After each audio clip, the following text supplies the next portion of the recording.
کیونکہ میرے لیے بھی حیران کن بات ہے، اتنے سالوں میں آپ نے خود بھی دیکھا کہ اتنے پروگرامز ہوتے ہیں جہاں پر اقرار پہ تشدد کیا جاتا ہے، مار پیٹ کی جاتی ہے، لیکن آج تک انہوں نے اپنے دفاع میں بھی کچھ نہیں کیا۔ میرا پاکستان کی ویڈیوز کو دیکھنے کے لیے چینل کو سبسکرائب کیجئے اور بیل آئیکن کو کلک کرنا مت بھولیے تاکہ آپ کو ہماری تمام آنے والی ویڈیوز بآسانی مل سکیں۔ السلام علیکم ناظرین، آپ دیکھ رہے ہیں میرا پاکستان اور میں ہوں آپ کا ہوسٹ حارث بھٹی۔ کل سے سوشل میڈیا پر ایک ویڈیو کی بڑی گردش کر رہی ہے اقرار الحسن صاحب کی کہ اقرار بھائی دوران انٹرویو ایک شخص کے منہ پر تھپڑ مارتے ہیں، اور ہر جگہ یہ بحث و مباحثہ کیا جا رہا ہے کہ وجہ کیا بنی، ایک صحافی نے تھپڑ کیوں مارا، آخر اصل معاملہ ہے کیا تھا۔ میرے ساتھ موجود ہیں فرح اقرار صاحبہ جو کہ اقرار صاحب کی وائف ہیں، ان سے جانتے ہیں کہ اصل معاملہ کیا تھا، تھپڑ مارنے کی نوبت کیوں آئی۔ وعلیکم السلام حارث، میں نے آپ کی بات سنی، اور یہ صرف آپ کا سوال نہیں ہے، کل ہر کوئی شخص جس نے یہ ویڈیو دیکھ رکھی تھی سوشل میڈیا پر، کیونکہ بہت زیادہ وائرل ہو چکی تھی، تو سب کے ذہنوں میں یہ سوال تھا کہ ایسا کیا ہو گیا، اور لوگوں نے بہت سے کامنٹس کیے کہ قانون کو ہاتھ میں لے لیا، صحافی کی یہ ذمہ داری نہیں ہے کہ وہ پولیس بن جائے یا عدالت لگا لے، اس طرح سے سر عام کسی کو تھپڑ رسید کر دے۔ میں بھی اپنی ریکارڈنگ پر ہی تھی کہ جب میں نے فون چیک کیا تو میرے بہت سے دوست احباب انہوں نے مجھ سے ویڈیو بھی شیئر کی تھی اور مجھ سے پوچھا بھی تھا کہ آخر ایسا کیا ہوا، اقرار اس وقت کہاں پر ہیں۔ چونکہ مجھے واقعے کا کچھ نہیں معلوم تھا، میں اپنے کام پر تھی، تو میں نے پھر اقرار سے رابطہ کیا، کیونکہ میرے لیے بھی حیران کن بات ہے، اتنے سالوں میں آپ نے خود بھی دیکھا کہ اتنے پروگرامز ہوتے ہیں جہاں پر اقرار پہ تشدد کیا جاتا ہے، مار پیٹ کی جاتی ہے، لیکن آج تک انہوں نے اپنے دفاع میں بھی کچھ نہیں کیا۔ تو میں بھی بڑی پریشان ہو گئی، میں نے جب ان سے،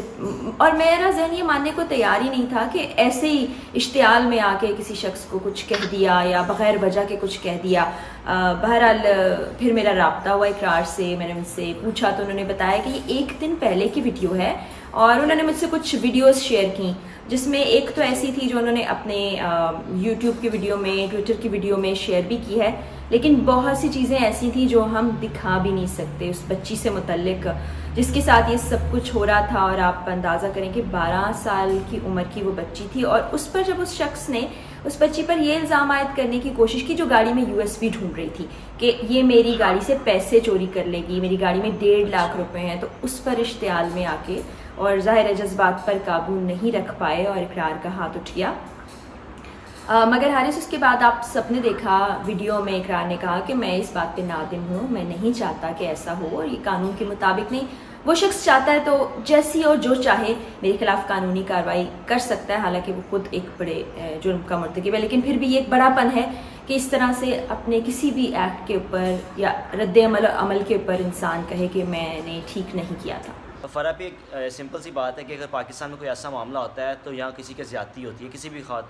جس طرح موٹر وے کیس ہوا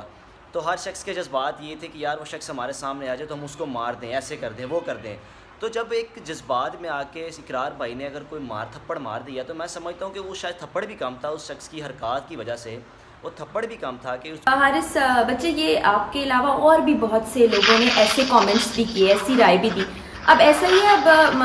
زینب کا کیس تھا، اس طرح اور کیسز ہمارے سامنے آتے ہیں جس میں بچوں اور بچیوں سب پہ جنسی تشدد کیا جاتا ہے، ان کو زیادتی کا نشانہ بنایا جاتا ہے۔ تو جتنے بھی پاکستانی ہیں جن کے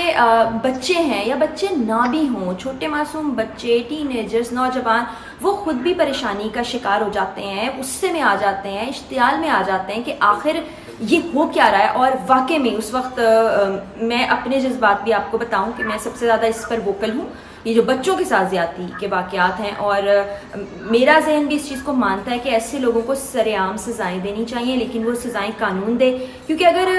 ہم خود سے سزائیں دینے لگ جائیں، دل تو یہی چاہ رہا ہوتا ہے، آپ کا دل نہیں چاہتا کہ اس شخص کو اسپیئر کر دیا جائے، چھوڑ دیا جائے، لیکن بات یہ ہے کہ پھر ہر کوئی اگر قانون ہاتھ میں لے لے گا تو یہ بھی ٹھیک نہیں ہے۔ تو قانون اتنا سخت ہونا چاہیے کہ ایسے درندوں کو، ایسے، میں کیا الفاظ استعمال کروں، مجھے تو خود سمجھ نہیں آ رہی کہ میں ان کو درندے بھی نہیں کہہ سکتی، شاید یہ ان درندوں کی بھی توہین ہوگی کہ ان کو سزائیں ملنا بڑا ضروری ہے، اور جذبات تو یہی کہتے ہیں کہ بھائی ان کو فی الفور اسی وقت اسی جگہ پر سزا دے دی جائے، لوگ یہ بھی کہتے ہیں ان کو مار دیا جائے۔ بالکل۔ فرح بھی آپ سے آخری سوال کرنا چاہوں گا، آپ ان کی اہلیہ ہیں، تو ایک دل میں خوف رہتا ہے ہر وقت جب وہ ریکارڈنگ میں ہوتے ہیں، آئے دن ان پر کوئی حملہ کر دیتا ہے یا کوئی تھپڑ مار دیتا ہے، تو اس طرح کے حملے ہوتے رہتے ہیں. تو آپ پر خود کیا گزرتی ہے جب اقرار پر ایسے حملے ہوتے ہیں، ایون کہ وہ لوگوں کو ایکسپوز کر رہے ہوتے ہیں اور ایکسپوز کرتے کرتے ان کو ان معاملات کا سامنا کرنا پڑتا ہے؟ ایسا ہے کہ ہمارے معاشرے کا یہ رویہ رہا ہے کہ جب کوئی انسان غلط چیز کر رہا ہوتا ہے تو وہ اس کو ڈیفینڈ کرنے لگ جاتا ہے. اب کل کی مثال آپ کے سامنے اقرار کہہ سکتے تھے کہ اس نے اتنا مکروہ عمل کیا، وہ شخص ایسا تھا تو میں نے کچھ غلط نہیں کیا، لیکن بڑے پن کی بات ہے کہ انہوں نے اس ایک تھپڑ کو بھی جسٹیفائی نہیں کیا. انہوں نے کہا کہ میں سامنا کرنے کو تیار ہوں. تو جب کوئی ایسے لوگ جن کے خلاف کارروائی کی جاتی ہے اور وہ اپنے اس غلط اور ناجائز اور قانون کے خلاف اقدام کو بالکل ٹھیک سمجھ رہے ہوتے ہیں، تو وہ سمجھتے ہیں کہ یہ جو شخص ہمارے خلاف کارروائی کر رہا ہے نا، غلط یہ ہے، مجرم یہ ہے، اس نے آخر ہمارے اوپر سے پردہ کیوں اٹھایا، ہمیں بے نقاب کیوں کیا، لوگوں کے سامنے لے کر کیوں آیا. تو یہ ہوتا ہے اقرار پر. تو آپ سب جانتے ہیں کہ کس طرح سے ہاتھ اٹھایا جاتا رہا، ہاتھا پائی کی جاتی رہی ہے، نہ صرف ان لوگوں کی طرف سے بلکہ قانون کے رکھوالے. آپ نے دیکھا ہوگا کس کس موقع پر ان پر حملہ آور ہوئے ہیں. تو خوف اور ڈر تو نہیں ہے، دعائیں ہیں اور فخر ہے کہ کوئی شخص ایسا ہے جو کہ ایسے لوگوں کے خلاف آواز اٹھا رہا ہے، ان کو بے نقاب کر رہا ہے. حالانکہ یہ کام اداروں کا ہے. بہت سے لوگ پوچھتے ہیں پاکستان سے باہر رہنے والے بھی جو ہمارے دوست احباب ہیں کہ بھائی آپ کے ادارے کیا کر رہے ہیں، پولیس کیا کر رہی ہے، مطلب کیوں نہیں ان جرائم کا خاتمہ ہو رہا؟ آپ لوگ ٹی وی پروگرام کے ذریعے اپنی جان کو خطروں میں کیوں ڈالتے ہیں اور اقرار کیوں خطرہ مول لیتے ہیں؟ تو بات یہی ہے کہ اقرار جتنی پاکستان سے محبت کرتے ہیں نا، میرے خیال اس سے زیادہ میں نے تو کسی شخص کو نہیں دیکھا کہ وہ پاکستان کا بھلا چاہ رہا ہو اور اس کے لیے عملی طور پر بھی کام کر رہا ہو. دیکھیں جاب تو سب کر رہے ہوتے ہیں، تنخواہیں سب کو مل رہی ہوتی ہیں، لیکن بات یہ ہے کہ جان کوئی خطرے میں نہیں ڈالتا ہے. بے شک بے شک. فراپی بہت شکریہ آپ کا، آپ نے لوگوں کے سوالات کے جواب دیے، کیونکہ لوگ اکثر پوچھ رہے تھے اور کافی لوگوں کے ذہن میں سوال تھا کہ یار یہ معاملہ ہے کیا اور تھپڑ کیوں مارا. اور بالکل میرے بھی ذہن میں یہ سوالات چل رہے تھے رات کے کہ یار آخر تک نوبت کیوں آ گئی کہ اس شخص کو تھپڑ مار دیا گیا. تو ناظرین آپ نے گفتگو سنی فرا اقرار صاحبہ کی. فرا اقرار صاحبہ بہت شکریہ آپ کی قیمتی وقت کا.